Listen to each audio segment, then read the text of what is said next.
Hey guys, welcome back to the channel. My name's Heath, Holme, Ableton trainer and point blank Ibiza music instructor.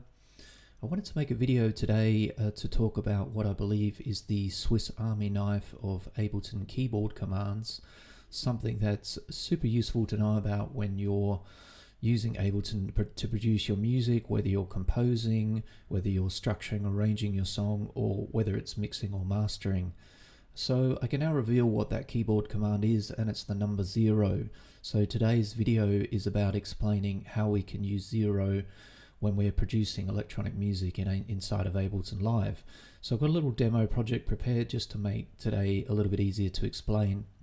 And we're going to begin with the track on the far left here of the session view. And we're also starting with our mindset of composition. And we're going to begin with this far left track in the session view. It's called Drum Beat, and if we double click and open that up, you'll see that inside of that track is an Impulse 808 drum machine with its 8 pads containing drum samples. Now, as it is an Impulse drum instrument, it means it's a MIDI track. So if we come back and have a look at that MIDI track, we'll notice there's a lot of different clips inside of different colors and numbers. And what I do when I'm teaching people to program their drums is I like people to create a MIDI clip with a very full drum groove inside of it, thinking that you're programming the drums for the peak of your song. And then it's very easy to work backwards from that drum groove to create other patterns such as your intro and your outro, etc. So if we pick on clip number 5 here as an example, and we double click to open it up, you'll see it's a fairly busy drum groove. And let's have a listen. Great, and if we are to click inside that MIDI clip and choose Command A from our keyboard, we can very easily highlight all those MIDI notes. And that then brings 0 in for the first time, where we can click our 0 button to mute all those notes, or click 0 to unmute them. So what this means is that when you have a drum groove program, we could quite easily come in and select a group of notes and mute them using 0, unmute them, and etc., note by note or groups of notes. So I'm going to return this clip to how it was originally, and that was the symbol over here muted, everything else was active. And then we're going to go and have a look at some of these other clips here. So for example, clip 1, if you look inside, it's just the clap and the hi-hat, everything else is muted. And then if we then look at, say, clip 2, where you can see that just the clap, the hi-hat, and a kick pattern is active. Let's have a listen. And so by using this technique, we're not deleting notes, folks, and that's the really important thing here. We're muting them, which means that they're still there if we want to use them at a later point. All we have to do is click on them, use 0, and unmute them. So I think that's a massive tip there. There's no need really to delete things. You can keep them there in case you want to use them later, and use 0 as the tool to achieve that. And if you don't delete them, you don't obviously have to reprogram them at a later stage. So let's move on from the drum groove to the next track, which is the bass. And we can turn it on and also double click and open up the bass, first MIDI clip in the bass track. Now there is the bass sequence I've programmed inside this track. Let's have a listen.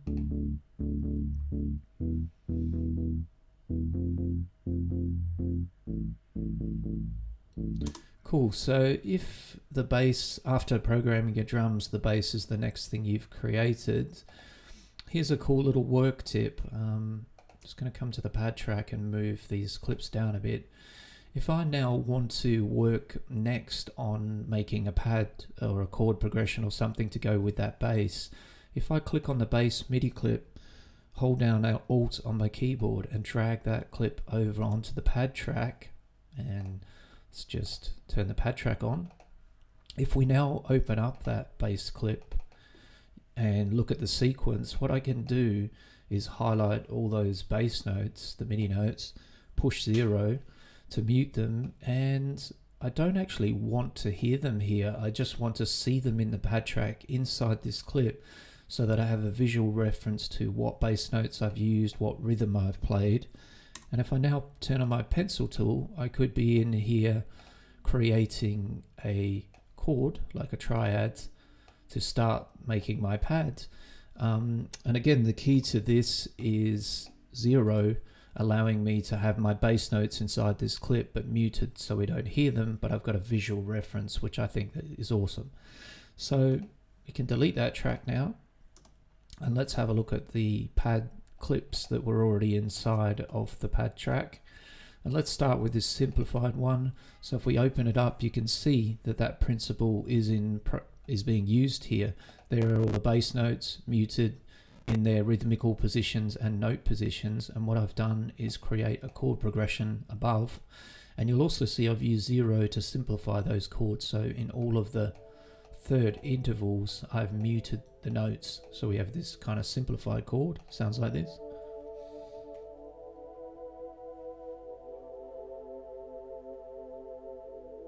Great. So if I now close that and I move down to one of these other MIDI clips, let's say the one titled Low Octave, and we double click and open that, you'll see in this clip there's a change. I've now unmuted the third interval, so the full chord is playing, and I've actually moved all that chord progression down 1 octave. So let's have a listen.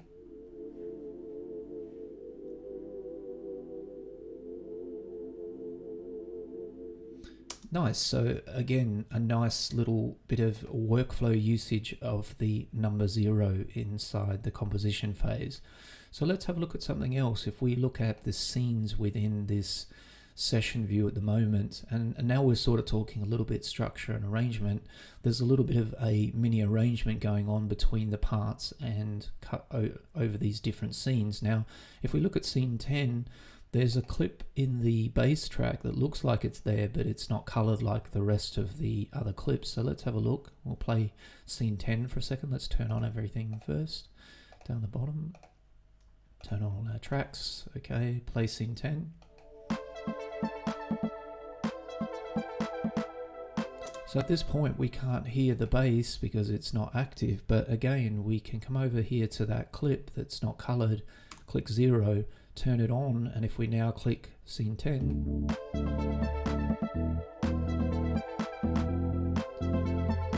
we bring the bass into play. So again, whether your clips are audio or MIDI inside of tracks, we can mute them, we can turn them on and off, and again folks, we're not deleting, they're there. So if we want to use them at a later point, we can. At the moment we don't hear them, but we can use them at a later point, and anywhere in here I can click around and excuse me, mute and unmute MIDI clips or audio clips, which is again an awesome tool to have. So that's going to be it for session view. Let's hit tab on our keyboard and head over into the arrangement window, and I'm just going to click the little orange box top right corner to bring it back to the arrangement, because I've been playing clips from the session view. And now we're looking at the track as a whole spread out across the timeline. We can go in here and click on clips, and again 0 them out, mute them. We can click on, hold down shift and click on groups and 0 out and mute them. But what about if we look a little bit here where we've got in our project a change in the arrangement? It goes from a simplified drum pattern up the top here to a little bit more of a complex one. So if I change the grid resolution in the background, right clicking the mouse to say 1/8 notes and come in and look a little bit closer, I could choose this 1/8 note here before on the simplified drum pattern before it changes and click 0, and that actually mutes that section. So let's have a listen.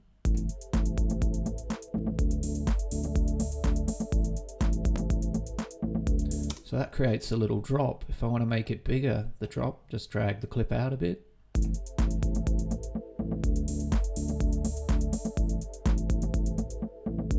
So again, you can see 0, really powerful also across the arrangement, allowing you to, go into little details and just mute them. And once again, folks, that part is there if we want to bring it back in, if we change our mind or something like that.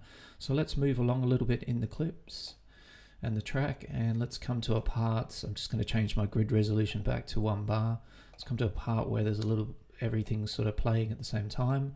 We're going to loop that section up, and just for the moment I just want to listen to the melody only, not the rest of the track for a second, so we'll just turn those off. Let's have a listen.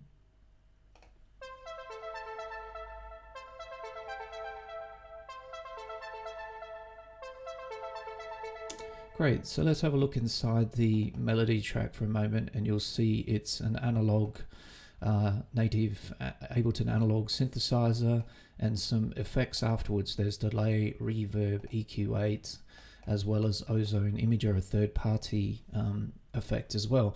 So traditionally we would turn these effects on and off by clicking the yellow buttons on the side like so, and then we're going to leave delay on for a moment. And if I now play the melody track and I click on the title of delay, I can now use 0 with just one finger to do a comparison between dry, the melody without an effect,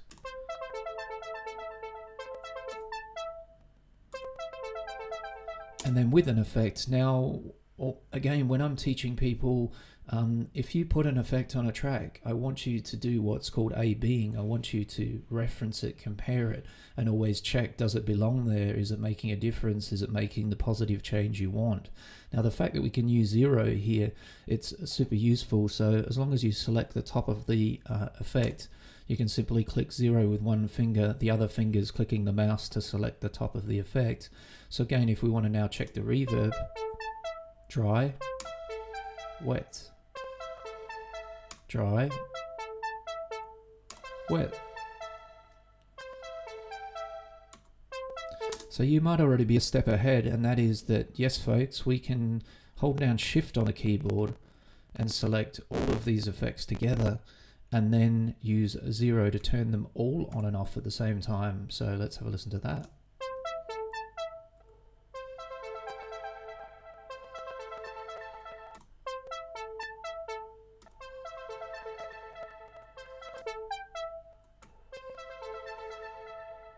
So super efficient way to do your A-B reference and comparison, using 0 to turn these effects on and off, or groups of effects on and off. And just also, by the way, you can also turn the instrument off the same way. And if you come up to the track, you can also turn the track on and off with 0. So as I said, the many uses of 0, it's for sure the Swiss Army knife keyboard command. So I'm just going to turn on the full track now. Let's have a listen.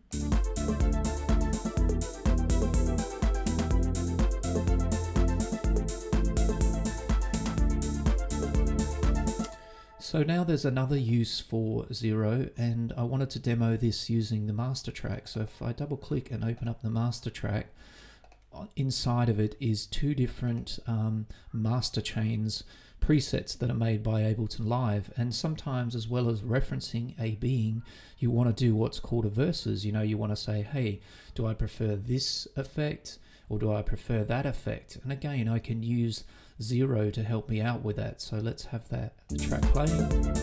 Let's click on the top of the full chain, hit 0, turn that on. 0 to turn it off. Let's try the wide and warm.